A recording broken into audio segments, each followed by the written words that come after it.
السلام علیکم ورحمۃ اللہ وبرکاتہ۔ جی خواتین و حضرات، دوسرے حصے میں ہم آپ کے سامنے یہ بیان کریں گے کہ کیا پیوند کاری کا جو موجودہ طریقہ ہے، ٹرانسپلانٹیشن آف آرگنز کا جو موجودہ طریقہ ہے، کیا یہ اہانت انسانیت میں داخل ہے؟ چونکہ جو اس کو جائز نہیں کہتے لوگ، انہوں نے کہا کہ یہ اس کی بڑی بنیادی وجہ کہ یہ انسان کی اہانت ہے، اس کو چیرا پھاڑا جائے۔ کیا یہ اہانت انسانیت میں داخل ہے؟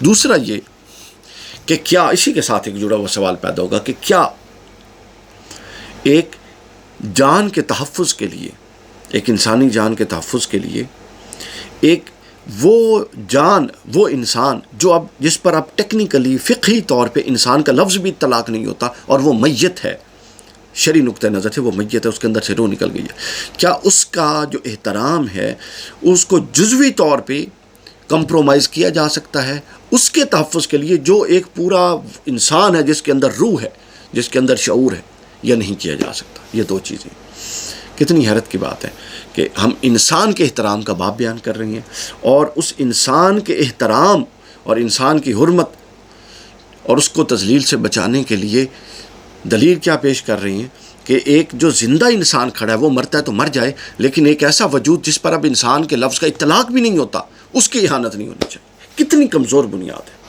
آپ اندازہ کتنی کمزور بنیاد ہے۔ اب ہم یہ دیکھیں گے کہ کیا یہ طریقہ اہانت انسانیت میں داخل ہے کہ نہیں۔ پیوند کاری کے اہانت انسان ہونے کے سلسلے میں یہ بات قابل لحاظ ہے، دیکھا جائے کہ بلکہ اس سے پہلے ایک اہم موضوع جو دیکھنے کا ہے وہ یہ ہے کہ یہ اہانت انسان ہے یا نہیں، ایک یہ دیکھنا ہے۔ دوسرا یہ دیکھنا ہے کہ اہانت انسان ہوتی کیسے ہے۔ کیا قرآن و سنت نے کوئی اس کی باؤنڈریز مقرر کی ہیں کہ اس حد سے بڑھے تو اہانت ہو جائے گی، یا اس حد سے کم ہوئے تو اہانت ہو جائے گی؟ نص ہے کوئی اہانت کے دائرہ کار کے ڈیفینیشن پہ، جس کو جو کیٹیگوریکلی ڈیفائن کر دے کہ یہ اس دائرے سے آپ نکلے اور یہ لائن کراس کی تو یہ اہانت ہو جائے گی؟ ائمہ فقہا کا متفقہ قول ہے کہ اہل علم کی نظر میں یہ امر مخفی نہیں ہے کہ یہ نصوص جو امور مبہم کو واضح کرتی ہیں ان میں سے ایک ہے اہانت انسانیت، یعنی اس پر کوئی واضح اور کیٹیگوریکل نص نہیں ہے، بلکہ یہ اس کے اندر وسعت ہے ان چیزوں کے اندر۔ اب اس کی پھر ہم متعین کیسے کریں گے؟ ڈاکٹر واحد الزحیلی کا قول میرے سامنے اصول الفقہ الاسلامی دوسری جلد صفحہ 831 پر بیان کرتے ہیں کہ قال الفقہاء ایضا کل ما ورد به الشرع مطلقا ولا ضابط له فيه ولا في اللغة يرجع فيه الى العرف۔ کہتے ہیں کہ اگر کوئی ایسی چیز سامنے آ جائے کہ جس کے تعین کے لیے کوئی نص صریح موجود نہ ہو، تو پھر آپ اور نص صریح موجود نہ ہو جو اس کے دائرہ کار کو متعین کر رہی ہو، تو اور شریعت میں کوئی واضح ضابطہ نہ ہو، نہ لغت اس کی حوالے سے کوئی رہنمائی کرتی ہو، چونکہ اب اہانت کا لفظ ایک کلچر میں اور ہے، دوسرے کلچر میں اور چیز اہانت ہے، تیسرے کلچر میں وہی چیز پھر اہانت نہیں، قابل عزت سمجھی جاتی ہے، تو ان کا کلچر سے فرق پڑتا ہے۔ تو انہوں نے کہا پھر عرف کی طرف رجوع کیا جائے گا، اور عرف واضح ہے کہ ہر معاشرہ، ہر سوسائٹی اور ہر علاقہ میں بدلتا جاتا ہے، چونکہ اہانت کے تعین میں قواعد قطعیہ موجود نہیں، لہٰذا ہر زمانے میں اس کے عرف کے مطابق اہانت کا مفہوم متعین کیا جائے گا کہ فلاں کام اہانت ہے یا فلاں کام اہانت نہیں ہے۔ ہر دور کا عرف اور ہر دور کا جو اس کا مروج یا رواج ہوگا کسی ایک مسئلہ سے متعلق، وہ تعین کرے گا کہ اس کے اندر اہانت کا پہلو پایا جاتا ہے کہ نہیں پایا جاتا۔ اور یہ بھی درست ہے کہ ایک ہی علاقے میں ایک چیز کو اہانت سمجھا جا سکتا ہے، اور ایک ہی علاقے میں اسی چیز کو دوسرے علاقے میں اہانت نہیں سمجھا جا سکتا۔ امام شاطبی علیہ رحمہ فرماتے ہیں الموافقات دوسری جلد میں 210 اور 209 نمبر صفحہ پہ فرماتے ہیں کہ بعض چیزیں جو ہوتی ہیں وہ حسن سے قبح کی طرف متبدل ہوتی ہیں، اور بعض قبح سے حسن کی طرف متبدل ہوتی ہیں۔ یہ تہذیبوں اور علاقوں کی وجہ سے یہ تبدیلیاں آ جاتی ہیں۔ ایک چیز جو ایک جگہ پہ وہ بالکل اس کو کبھی سمجھا جا رہا تھا، دوسری جگہ اس کو خیر کی چیز سمجھا جا سکتا ہے۔ بس جب اہانت و اکرام کے متعلق شریعت نے کوئی اصول وضع نہیں کیا تو ضرورت یہ ہے کہ ہر زمانے کے عرف کو ہی بنیاد بنایا جائے۔ میں آپ کو بڑی انٹرسٹنگ مثال دیتا ہوں کہ کیوں عرف ضروری ہے۔ یہ غالباً جہاں تک میرا ذہن جاتا ہے علامہ احمد سعید کاظمی شاہ صاحب رحمۃ اللہ علیہ نے جو ان کے مقالات ہیں اس میں انہوں نے یہ بات کی غالباً کہ کسی کو آپ کہیں ولد الحرام، وہ آپ کے گلے پڑ جائے گا کہ اس نے مجھے گالی دی۔ اگر آپ اسے یہ کہیں کہ بھائی میں نے تو آپ کو حرمت والا، عظمت والا بیٹا کہا ہے، کیونکہ اپنا اس سے مراد تو عزت والا بیٹا کہا ہے. وہ کہے گا نہیں آپ نے تو مجھے گالی دی ہے، ہمارے علاقے میں تو اور ہم جہاں رہتے ہیں وہاں تو اس کو یہ اس معنی میں لیا جاتا ہے. تو یہ بیان کر کے انہوں نے کہا لہٰذا اس بات سے یہ طے ہوا کہ جو حسن و قب ہوتا ہے، جو ضم و حجب ہوتی ہے، اس کے جو پیرامیٹرز ہوتے ہیں وہ عرف اور آپ کے مقامی حالات طے کرتے ہیں. ایک جملہ ایک جگہ پہ بالکل معنن درست ہوتا ہے مگر وہ اس کے عرف میں گالی بن جاتا ہے، تو لہٰذا اس کو گالی تصور کیا جاتا ہے.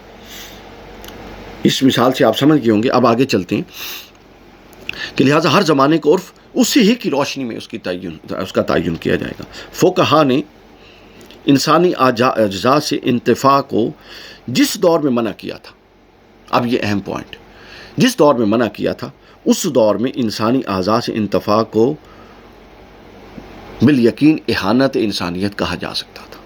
یعنی ان کا قول غلط نہیں ہے فقہا کا، لیکن آج اس قول کو ان موجودہ جدید صورتحال پر منطبق کرنا غلط ہے. تو توہین کیا جا سکتا تھا اس دور میں، انسان کی توہین تصور کیا جا سکتا تھا، اور اس دور میں ایسے طریقے بھی رائج نہیں ہوئے تھے کہ شائستہ طور پہ انسان کی حرمت کو قائم رکھتے ہوئے اس کے انتقال اجزاء ہو سکے. ہمارے زمانے میں اس عمل کو انسان کی توہین نہیں سمجھا جا سکتا. اس دور میں جب میں آپ کے سامنے بات کر رہا ہوں 2024 میں، کیوں نہیں سمجھا جا سکتا کہ کسی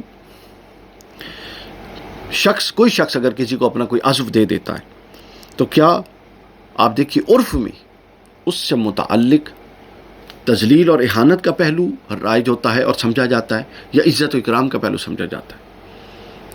ایدھی صاحب نے اپنی آنکھیں ڈونیٹ کی وفات کے وقت، پہلے وصیت کر دی، تو ایدھی صاحب کا یہ عمل ان کی عزت اور اکرام کو معاشرے اور سوسائٹی میں بڑھانے کا باعث بنا یا کم کرنے کا باعث بنا. رات کی کانفرنس میں آئے ہوئے تھے بہت معروف شخصیت ڈاکٹر اپنا عفان کیسر صاحب، ان کے ساتھ میری کافی لمبی چوڑی ڈسکشن رہی، تو سوشل میڈیا پہ بہت پاپولر ہے، آپ سنتے رہتے ہوں گے. تو ان سے یہ والی بات ہوئی، ان سے یہ بات ہوئی تھی کہ اپنا یہی معاملہ ان سے ساتھ ڈسکس ہو رہا تھا. وہ یہ کہہ رہے تھے کہ اس دور میں تو یہ والے معاملات اس طرح سے نہیں تھے جتنی شائستگی سے یہ اب کیا جا سکتا ہے. اور انہوں نے اپنی گفتگو میں ایدھی صاحب کو 2-3 دفعہ کوٹ کیا. جب میں نے ان سے پوچھا تو انہوں نے کہا یہ دیکھیں کہ اس بندے کا یہ والا ایک عمل، اور بھی بہت سارے اچھے اعمال ہیں، لیکن یہ والا ایک عمل اس بات پر مجبور کر گیا کہ میں نے آج اپنی تقریر میں 2 دفعہ اس کا نام کوٹ کیا. اور یہ عظمت اس وجہ سے ہوئی کہ اس نے جاتے ہوئے اپنی آنکھیں ڈونیٹ کر دیں. تو وہ اپنے اعضاء کو دینا کسی دور میں اہانت تصور ہوتا ہوگا عرف میں، لیکن آج کے عرف میں اس کو ایک قابل عزت اور قابل احترام چیز سمجھا جاتا ہے. تو لہٰذا عرف تعین کرے گا کہ یہ اہانت والی چیز ہے کہ نہیں ہے، اور عرف نے واضح کر دیا. بلکہ یہ عمل اس کی قدر و منزلت میں اضافے کا باعث بنتا ہے اور انسانیت نوازی سمجھا جاتا ہے. یہاں 1-2 اہم پہلو، اصولی پہلو میں بیان کرنا چاہتا ہوں بات کو آگے بڑھانے سے پہلے. ذرا غور سے اس کو سنیے گا. ہمارے ہاں یہ ہے کہ بات کو غور کرنے سے بجائے اہل علم ذرا گرم جلدی ہو جاتی ہے، فوراً جذباتیت آ جاتی ہے اور فوراً ایگریشن آ جاتا ہے. بات کو ذرا غور سے سنیے گا. اصول یہ ہے کہ ایک مسئلے پر اس دور کے علماء کی رائے کو، جس دور میں یہ مسئلہ جو زیر بحث ہے اس صورت میں موجود ہی نہیں تھا، اس رائے کو اٹھا کے اس نئی صورتحال پر من و ان حکمن منتقل کر دینا اور منطبق کر دینا، یہ درست نہیں ہے، یہ روش درست نہیں، یہ عالمانہ روش نہیں ہے. دوسری بات، بعض روایات، بعض احادیث اور بعض فرمودات جو جناب رسالت مآب صلی اللہ علیہ وسلم سے مروی ہیں، ان کو اٹھا کر، اور حالانکہ اس دور میں عہد رسالت مآب میں ایسی کوئی صورت اور یہ والی جو ٹرانسپلانٹیشن کی موجودہ فیسیلیٹیز اور موجودہ صورتحال اور موجودہ شائستہ طریقہ ہے یہ نہیں تھا، تو اس دور میں آپ کے فرمائے ہوئے کسی ایک قول کو فرمودات میں سے آؤٹ آف کانٹیکسٹ لے کر اور اس پس منظر کو اگنور کیے بغیر، پس منظر کو سامنے رکھے بغیر کہ وہ واقعہ کیا ہوا تھا اور کس پس منظر میں رسول اللہ نے یہ بات فرمائی تھی، بس صرف بات کو اٹھا کے اس واقعے سے کاٹ کے نئے پر منتقل کر دینا اور کہنا جی حدیث میں اس کا منع آیا ہے، یہ درست نہیں ہے. یہ بالکل عقل بھی تسلیم نہیں کرتی. یہ فہم قرآن اور تعلیمات نبویہ کے بھی خلاف ہے. حضور علیہ السلام تو صحابہ کو آزادی دیتے تھے غور و فکر کی، سوچ و سمجھ کی. بہت سارے واقعات ہیں، اس پر میری انشاءاللہ قریب ایک سیریز آئے گی. کئی معاملات میں صحابہ کرام حضور علیہ السلام سے بھی اپنی رائے مختلف کرتے تھے. اختلاف کا لفظ نہیں، ادب کے لیے میں کہہ رہا، مختلف رائے رکھتے تھے. حضور علیہ السلام اس کو نہ صرف اکاموڈیٹ کرتے تھے بلکہ بعض اوقات ان کی توثیق کر دیتے تھے. تو اتنا بڑا ظرف، اور یہ تو چونکہ تربیت کے لیے تھا نا سارا کچھ، تو اگر رسول اللہ نے تربیت نہیں کرنی تھی تو کس نے کرنی تھی؟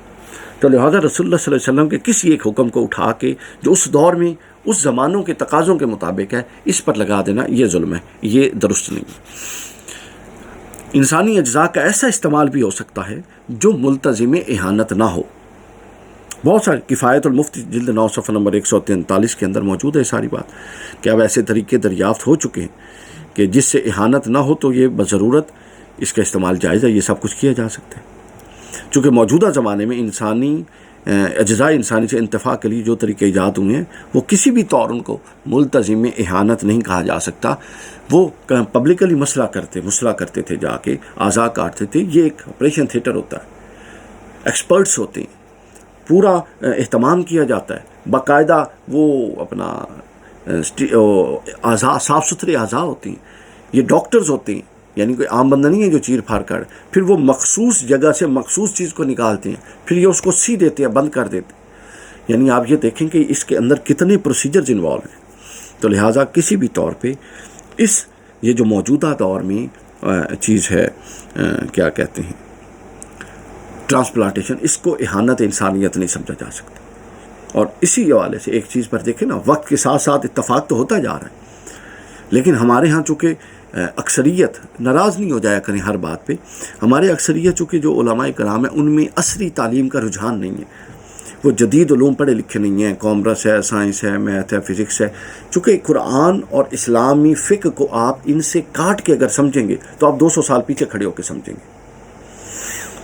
تو لہٰذا یہ بڑی ضروری چیز ہے۔ آپ دیکھیں نا، انسان کے وجود کا حصہ ہے خون کے انتقال پر اتفاق ہے تقریباً سب کا، کوئی اس کو اب حرام نہیں کہتا، جبکہ ایک دور تھا اس پر بھی بات ہوتی تھی۔ تو لہٰذا اب ایک دور آئے گا کہ یہ چیزیں بھی آہستہ آہستہ حل ہو جائیں گی۔ ہمارے ہاں ظاہر ہے اس کو قبول کرنے میں پھر ریزسٹنس ہوتی ہے، پھر لوگ کیا کہیں گے، پھر ہم مسلک کیا کہیں گے، پھر وہ جن ائمہ کے ہم مقلد ہیں ان کے دوسرے مقلدین کیا کہیں گے، جی اگر رائے مختلف ہے بالفرض کہ یار آپ نے انحراف کر دیا حنفیت سے یا شافعیت سے یا مالکیت سے یا جعفریت سے، آپ تو انحراف کر۔ تو یہ جو چیزیں موانع آتی ہیں نا آہستہ آہستہ، جب ضرورت سامنے آتی ہے اور آپ کا مطلب سوسائٹی کے بطن سے ایک ضرورت اکھڑ کے سامنے آ جاتی ہے، تو آپ کے پاس 2 آپشنز ہیں، یا آپ قرآن و سنت کے معارف کو کھولیں اور اس کے بطن سے ہدایت کا نور پیدا کریں، یا پھر آپ کال کر دیں کہ یہ جو ہمارا دین ہے، یہ جو پچھلے مسائل ہیں جی 1400 سال پہلے تھے ان کے لیے تھا، نئے مسائل کے لیے آپ کہیں اور جائیں۔ ظاہر ہے ہم دوسرا کال نہیں کریں گے، تو پھر ایک ہی صورت بچتی ہے پہلے کال کی۔ اس کے بعد انشاءاللہ ہم بات کریں گے پیوند کاری پر اور ٹرانسپلانٹیشن پر ائمہ اربعہ کی آراء کیا تھی۔